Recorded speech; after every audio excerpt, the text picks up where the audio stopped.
మనం అయి ఉన్నామో ఈ శరీరం త్యాజించిన తర్వాత, అంటే శరీరం నుంచి బయటకు వచ్చిన తర్వాత స్వతహాగా మనం ఏదైతే మళ్ళీ జీవించి ఉంటున్నామో మనం ఈ శరీరంలో దేన్నైతే శివమని పిలుస్తున్నారో ఈ శరీరాన్ని వదిలినప్పుడు ఈ స్థూల శరీరాన్ని దీన్ని శవాన్ని పిలుస్తాడు. అవునా కదా సార్? శవాన్ని పిలుస్తాడు. దీన్నే దాని పేరే ఆత్మ చైతన్యం. ఆ సృజనాత్మకతే, ఆ ప్రత్యేకతే ఓకే ఆత్మ చైతన్యం అనమాట. ఆత్మ అంతరాత్మ అంత అసలు గొప్పగా అనమాట చెప్పకూడదు. అదే ఆత్మ చైతన్యం అండి, అదే ఆత్మ అనమాట, అంతరాత్మ అనమాట.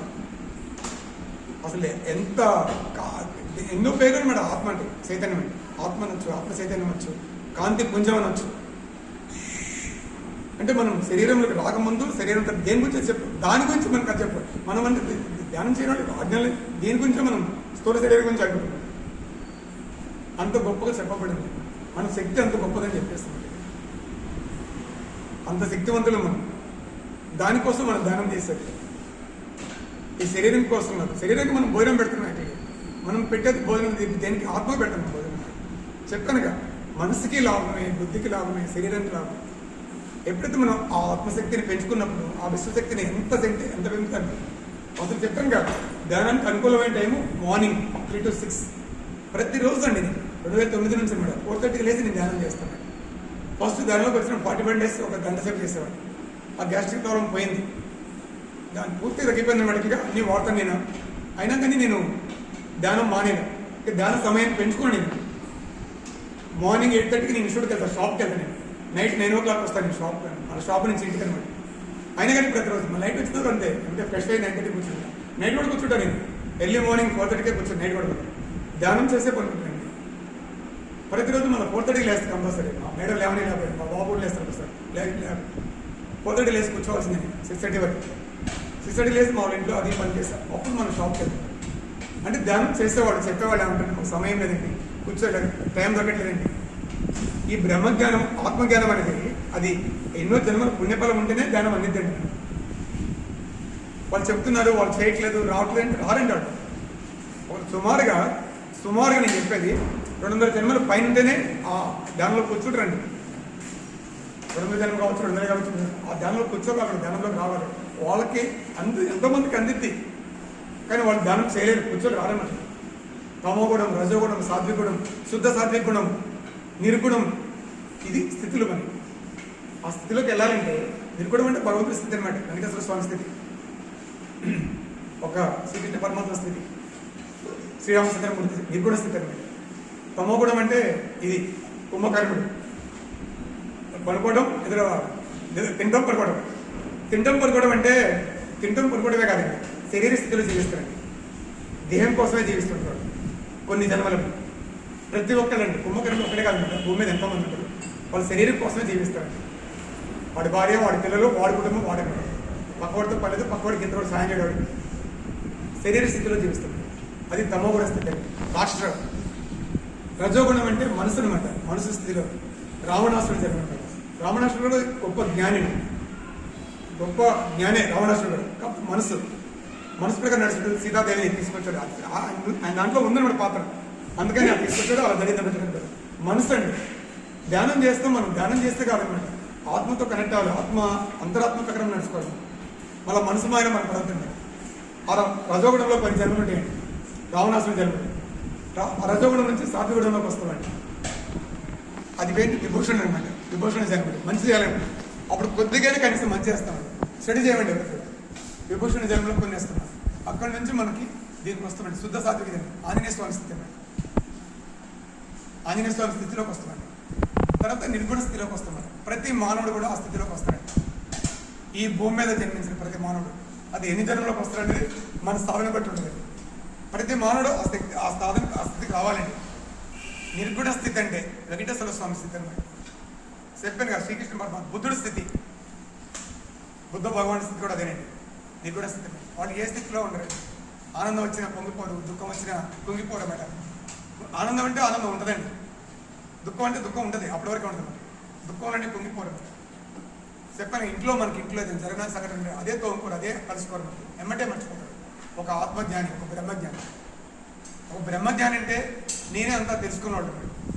2009లో నేను ధ్యానం క్లాస్కి వెళ్ళినప్పుడు 2 వర్డ్స్ అండి, 2 వర్డ్స్ నాకు ముందలో ఒకటి వెనకొకటి ఆ గోడకి రాస్తారండి. భీమవరం వెళ్ళినప్పుడు ఆ ముందలో అహం బ్రహ్మస్మి, వెనక వైపు కరెక్ట్గా వెనక వైపు అనమాట తత్వమస్మి అనమాట. ఎక్కడో సత్యవే ఎన్నో ఉన్నాయి నాకు జీవితం ధ్యానం చేయకముందు. ఆ ధ్యానం చేసిన అప్పుడు దాని అర్థాలు తెలిసినాయండి. అహం బ్రహ్మస్మి అంటే ఏంటండి? నేను ఆత్మని, నేను బ్రహ్మని, నేను దైవాన్ని. ఆ 2009లో నేను ధ్యానం చేసినప్పుడు అప్పుడు దాని యొక్క అర్థం తెలుస్తుంది. అంతే కదండి అహం బ్రహ్మస్మి అంటే. అది వరకు ప్రతి ఒక్కళ్ళండి, ఈ భూమి మీద ఉన్న ప్రతి ఒక్కళ్ళు అనమాట అహం బ్రహ్మస్మిలే. ధ్యానం చేసేవాళ్ళు కాదు, ధ్యానం చేయనివాళ్ళు కూడా ప్రతి ఒక్కళ్ళు అహం బ్రహ్మస్మిలే. ప్రతి ఒక్కళ్ళు ఆత్మ స్వరూపులే, ప్రతి ఒక్కళ్ళు ఆత్మ పదార్థాలే. అవునా కదా మేడం? ప్రతి ఒక్కళ్ళు భగవంతులే. ఎందుకంటే మనము పూర్ణాత్మ నుంచి అంశాత్మగా డివైడ్ వచ్చాం మేడం. తల్లిదండ్రులు వచ్చింది మన శరీరం మాత్రమే, ఆత్మ రాదు. ఆత్మ భగవంతుడి దగ్గర నుంచి వచ్చింది మేడం. భగవంతుడు ఉన్నాడు, మూలకర్త ఉన్నాడు, సృష్టికర్త ఉన్నాడు, మూల చైతన్యం ఉంది, అది నడిపిస్తుంది అన్నమాట. ఇదంతా సృష్టించింది ఆ భగవంతుడే. మరి ఆ పూర్ణాత్మ నుంచి మనం వచ్చాం. ఒక పూర్ణాత్మ నుంచి 1,44,000 అంశాత్మలు వస్తాయండి. ఈ అంశాత్మ వచ్చి ఏం చేస్తాయంటే మళ్ళీ పూర్ణాత్మ ఎదగాలండి. ప్రతి అంశాత్మ కూడా మన పూర్ణాత్మ కావాలండి. అదే సాధన అంటే. మనం భూమి మీదకి వచ్చింది మన ఆత్మ ఎదుగుదల కోసం వచ్చామండి. ఓకేనండి? మనం వచ్చింది అసలు ఎదుగుదల, మన ఆత్మ స్థోలు. ఈ జన్మలో ఇవి నేర్చుకోవాలి, ఈ పాఠాలు నేర్చుకొని మళ్ళీ వెళ్ళాలి, మళ్ళీ రావాలి. అట్లా ఎప్పుడైతే ఆ నిర్గుణ స్థితిలోకి వెళ్తామో, ఎప్పుడైతే ఆ బ్రహ్మజ్ఞానం పూర్తి పొందుతామో మళ్ళీ భూమి మీద రానక్కర్లేదండి. ఆ పూర్ణాత్మ మళ్ళీ అయినప్పుడు మనం అక్కడికి చేరుకున్నప్పుడు మనం తత్వమస్య అంటే ఏంటండి? నీ అహం బ్రహ్మస్మి అంటే నేను బ్రహ్మని, నేను ఆత్మని. ఓకేనా? నేనే దైవత్వాన్ని. తత్వమస్య అంటే అర్థం ఏంటి? నేను ఏదైతే అవుతున్నా అంతా అదేని. నేను ఏదైతే అయి ఉన్నానో అంతా అదేనమాట. ఈ సృష్టి, ఈ విశ్వంలో ఏదైతే ఉన్నా మొత్తం అదే అంతా అదే అని చెప్పేసి అర్థం. ఆ రెండింటికి నేను మహావాక్యాలండి, ఉపనిషత్తులో వేదాలు ఉన్నాయండి. అవే కాదు, ఎంతో ఉంది. సర్వాత్మ మమాత్మ, ఇంకా 5 ఉన్నాయి మొత్తం మహావాక్యాలు. సర్వాత్మ మమాత్మ, సర్వం కల్విదం బ్రహ్మ, అయమాత్మ, శ్రీకృష్ణ పరమాత్మ చెప్పాడు. ఈ 5 వాక్యాలండి. వాళ్ళు గుర్తించి చెప్పలేదండి. అలా మహావాక్యాలు చెప్పబడేయండి. అలా జీవించాలి కదా, అలా ఉండాలి కదా. వాళ్ళు చెప్పింది మన ఆత్మ గురించి, మన ఆత్మశక్తి గురించి. అంటే మనం అంత గొప్పవాళ్ళమని చెప్పేస్తుంది. ఒక పసిఫిక్ మహాసముద్రం కాదండి, 10-20 పసిఫిక్ మహాసముద్రాలు అంత గొప్పదండి మన ఆత్మశక్తి. మన ఆత్మశక్తిని పెంచుకునేదే, తెలియజేసేదే ధ్యానం. దానికోసం మనం ధ్యానం చేయాలి. ఏదో మామూలుగా జబ్బులు తగ్గుతాయా, జ్వరాలు పోతాయా, సమస్యలు పోతాయి కాబట్టి ధ్యానం చేస్తూ ఉంటే, తీవ్ర ధ్యాన సాధనలో ఉంటే మనకి ఆ జబ్బులు, రోగాలు, సమస్యలు పోవటం కాదండి, ఆ భావం మనలో పోతుంది. ఆ భావమే మన నుంచి వెళ్ళిపోతుంది పూర్తిగా. ఎందుకు చెప్పాను నేను? ఆత్మశక్తిని పెంచుకున్నప్పుడు ఆ సమస్యలు చాలా చిన్నగా అనిపిస్తాయండి. ఆ సమస్యలు మనకి ఎందుకు వస్తున్నాయో తెలుస్తాయండి. మనకి ఈ ప్రాబ్లం ఎందుకు వచ్చింది, మనకి దీనికి పరిష్కారం ఏంటో మనకే తెలుస్తుంది. ఇంకోసారి జీవితంలో ఆ సమస్య రాకుండా మనం చేసుకుంటామండి. ఏదైనా ఒక సమస్య వచ్చినప్పుడు మనకి మనం ప్రశ్నించుకోవాలండి. మన జీవితంలో మనకి ఏదన్నా, మన ఇంట్లో పిల్లల నుంచో, భార్య నుంచో, భర్త నుంచి, ఎక్కడి నుంచో చెప్పట్లేదు, ఒకటి వచ్చినప్పుడు మనకి మనం ప్రశ్నించుకోవాలి. ఇది ఎందుకు వచ్చిందని ప్రశ్నించుకొని చూడండి. మీరు అంతరాత్మకు సంబంధించి ఎందుకు వచ్చింది మొత్తం అంతేనే. ఎందుకు వచ్చింది, దానివల్ల జరిగే నష్టం ఏంటి, ఆ సమస్య కారణం ఏంటి, దానికి పరిష్కారం ఏంటి, మనకి మనమే ప్రశ్నించుకోవాలి. ప్రశ్న మనమే, సమాధానం మనమే తెలుసుకుంటామండి.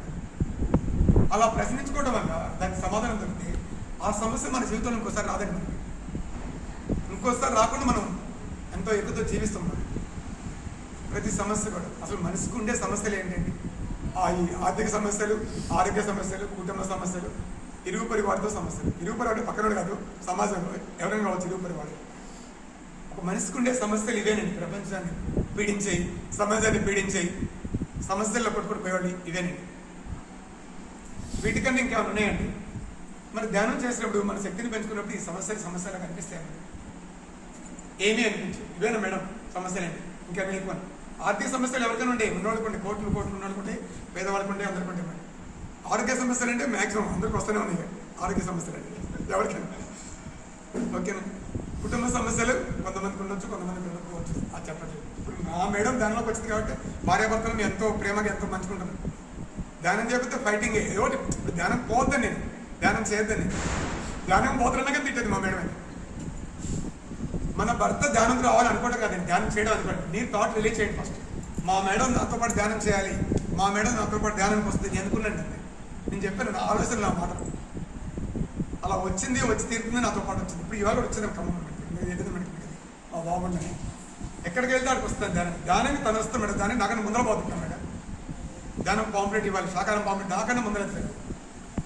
ఫస్ట్ నన్ను ధ్యానం క్లాస్కి వెళ్ళొద్దని చెప్పారు. అసలు పెళ్ళెందుకు చేసుకుని అడిగేదామండి, ధ్యానం చేసుకున్నాడు పెళ్ళెందుకు చేసుకున్నాను అంటే నేను సన్యాసం తీసుకుంటాను అంటే వెళ్ళిపోతాను చెప్పేసి భయం. అది ఒక ఆత్మజ్ఞానం పొందినప్పుడు ధ్యానం గురించి కరెక్ట్ అయినప్పటికీ ఎంత ప్రేమగా ఉంటామండి. అందుకని మనం ఇంట్లో వాళ్ళు ధ్యానం చెప్పిన మనము వ్యతిరేకించవద్దు. మన ప్రేమ మనలో ప్రేమను చూసి వాళ్ళు ధ్యానం చేయాలి.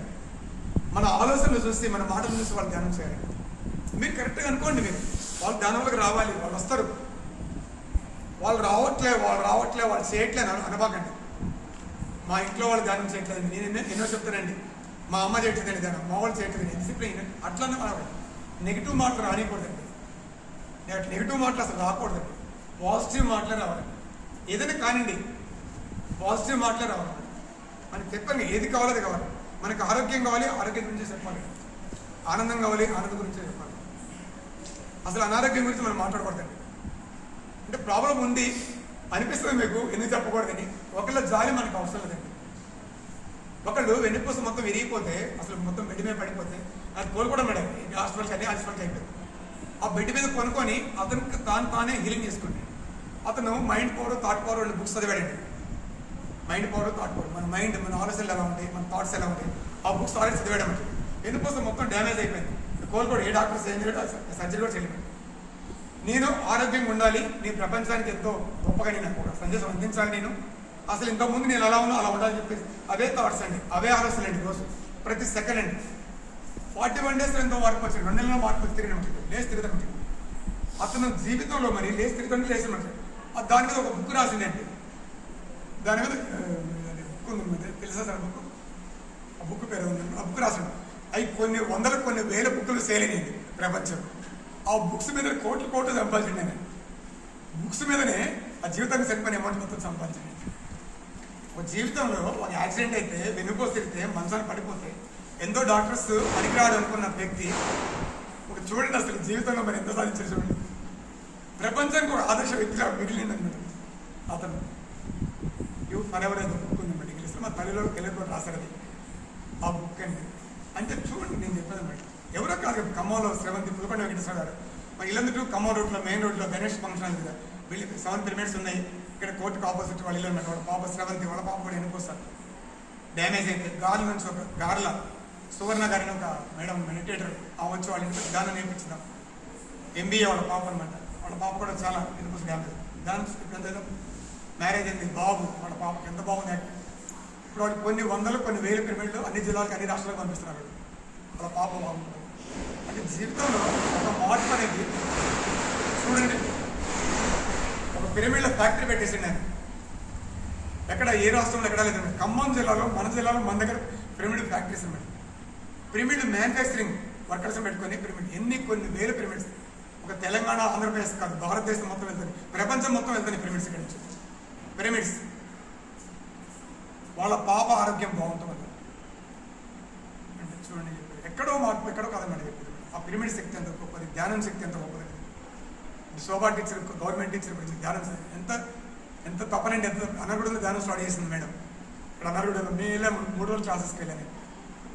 లాస్ట్ ర్యాలీ పెడతాం, 35 days 30 మంది డైలీ వస్తున్నారు.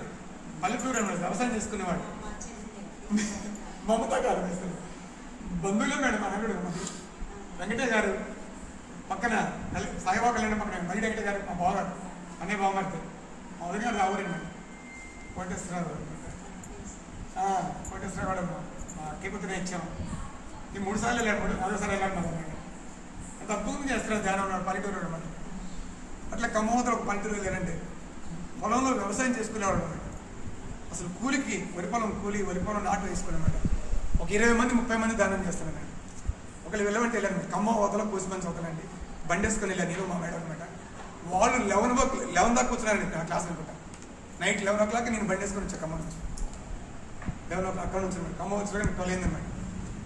అంటే వాళ్ళు ధ్యానం చేస్తుంటే వాళ్ళు కూర్చుంటే నాకు ఇంకా చెప్పాలనిపిస్తుంది. నేను 12 o'clock వచ్చానండి.